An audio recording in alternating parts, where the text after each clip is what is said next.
Responses in HelpSpot allow us to create preset text and actions that can be triggered on any request when we are editing that request.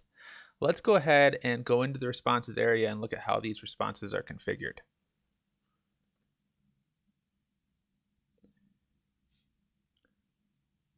All right, so in the responses screen, I have a listing of all of my available responses at the top.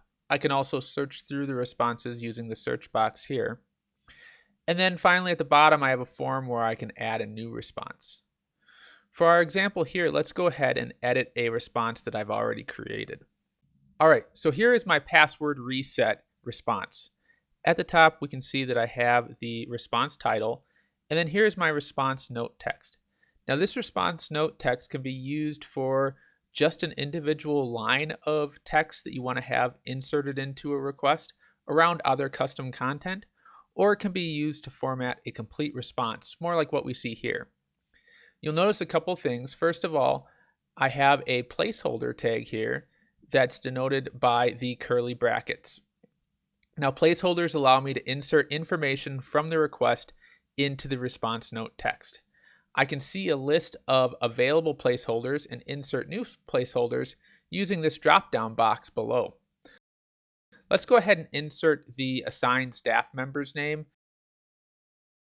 All right, there we go. Now, whenever we use this response, the assigned staff member's first name will be replaced here. We can also view formatting options that are available in this window using this button right here. This will show us markdown formatting that we can use to format this message further.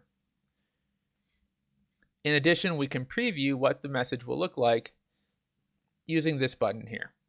Okay, below the response note text, I have options to place my responses into folders. In addition, I have the option to set a response owner, and I can also add attachments. Adding attachments to responses is often very helpful. You can add an attachment to a response, and then if you have multiple staff members using this response, anytime you need that attachment updated, you only have to update it in the response, and everyone who uses that response will get the new version of the attachment. I can also share my responses with everyone in the HelpSpot installation or specific people or permission groups. Now, responses can do more than just add response text to a request. In addition, I can perform other actions. For instance, in this case, I might want to change my status to waiting for reply. And maybe I should also set the category to be a software issue. I also have the option to update custom fields and adjust other note options, such as changing the email subject, the note type, or who the message is sent from. In addition, I have a final area down here where I can convert this response into a reoccurring request. We cover this in more detail in a separate video, but in a nutshell, this option allows HelpSpot to create a new request at a defined interval based on this response. All right, let's go ahead and save these edits, and we'll go ahead and use this response in a request. So when you're working in a request, there are a number of ways to access responses. I can use the search box here to search through my responses, and then select one for use. I can also click on the responses menu to view a drop-down list of all of the responses that I have available.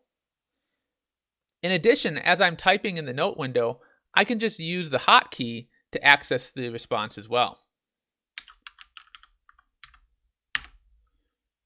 When I hit enter after typing the pound key and selecting my response, the response is automatically inserted for me, and all of the field changes that I've selected are made as well. And that's using responses in HelpSpot in a nutshell.